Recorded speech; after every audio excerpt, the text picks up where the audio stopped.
आज फिर मैं आपके लिए ज्ञान से भरी एक कहानी लेकर आया हूँ। नमस्कार दोस्तों, ब्यूटी डे यूट्यूब चैनल पर आपका दिल से स्वागत है। ये कहानी है गौतम बुद्ध और एक दुखी भिखारी के बीच की, जिससे जीवन का बहुत अच्छा ज्ञान मिलता है। एक बार महात्मा बुद्ध एक गांव में अपने शिष्यों सहित घने पेड़ की छाव के नीचे बैठे थे। आसपास के गांवों से बहुत से लोग अपनी मानसिक समस्याएं लेकर महात्मा बुद्ध के पास आ रहे थे। महात्मा बुद्ध उन सब की मानसिक परेशानियों का समाधान देते। सब लोग खुशी खुशी अपनी समस्याओं का समाधान पाकर वहां से लौट रहे थे। वहीं से कुछ दूर बैठा एक दुखी भिखारी लोगों को बुद्ध के पास जाते देख अपने भाग्य को कोसता हुआ यही सोचने लगा कि अभी कुछ देर पहले तो ये लोग दुखी मन से मुंह लटकाए उन महात्मा के पास गए थे, और अब इतना खुश होकर कैसे वापस लौट रहे हैं। आखिर माजरा क्या है? जरा मैं भी जाकर देखूं कि वो महात्मा ऐसा कौन सा खजाना बांट रहा है इन लोगों को।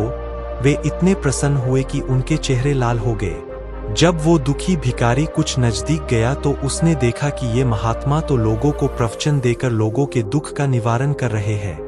यह देखकर भिखारी के मन में भी तीव्र इच्छा हुई कि क्यों न मैं भी इन महात्मा को अपना दुख बताऊं। मुझे भी अपने दुख का समाधान अवश्य मिलेगा, बस फिर क्या था। समाधान पाने की लालसा लिए भिखारी महात्मा बुद्ध के सामने पहुंचा और हाथ जोड़कर प्रणाम करते हुए बोला, हे महात्मा बुद्ध, मैं भी लोगों की मदद करना चाहता हूँ। मुझे लोगों की मदद करने की बहुत इच्छा है, लेकिन मैं कैसे मदद कर सकता हूँ? मैं बहुत गरीब हूँ। मेरे पास न तो पैसे है और नहीं कोई ऐसी चीज जिससे मैं किसी की मदद कर सकूं। मैं कोशिश करने पर भी किसी की मदद नहीं कर सकता। मुझे भगवान ने इतना गरीब क्यों बनाया? हे महात्मा, मुझ पर कुछ कृपा करो। इतना बोलते हुए भिखारी रोने लगा। महात्मा बुद्ध बोले, आप बहुत अज्ञानी हैं, क्योंकि आप अभी तक इस भ्रम में जी रहे हो कि तुम्हारे पास कुछ नहीं, जबकि दूसरों को कुछ देने के लिए तुम्हारे पास बहुत कुछ है। तुम बिना धन और वस्तु के भी दूसरों की मदद कर सकते हो। तुम्हारे पास जुबान है, जिससे तुम मीठे शब्द बोलकर किसी के दुखी चेहरे पर मुस्कान ला सकते हो। इन्हीं शब्दों की ताकत से तुम किसी के भी टूटे हौसलों को फिर से मजबूत कर सकते हो। इन शब्दों की शक्ति से आप किसी के भी मन में सकारात्मक विचारधारा के बीज बो सकते हैं और उसे गलत रास्ते पर जाने से रोक सकते हैं। तुम्हारे दो हाथों किसी भी कमजोर या लाचार व्यक्ति की सहायता कर सकते हैं। आपकी दो आंखें किसी अंधे को रास्ता दिखा सकती है। तुम किसी के लिए दुआ कर सकते हो।